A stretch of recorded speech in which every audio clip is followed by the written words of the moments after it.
the ground following the 9/11 attacks. 2 awards for valor, 5 Bronze Stars, 2 Purple Hearts, and 10 tours there.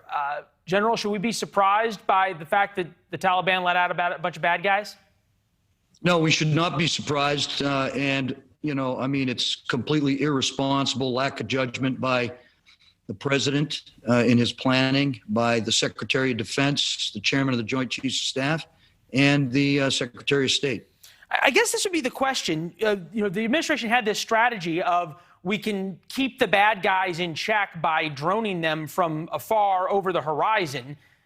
The fact that the first time we tried to drone people, we droned an aid worker, and we don't really know who may be let out of prison, seems kind of scary. Well, it's very scary in that I've never heard of over-the-horizon attacks like that.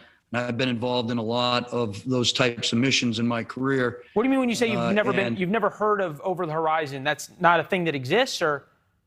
No, well, it exists in infiltration, but when you're getting people in over the horizon to infiltrate an area, but I've never heard it used in the context of drone strikes and other strikes. This is something I believe they made up on the fly.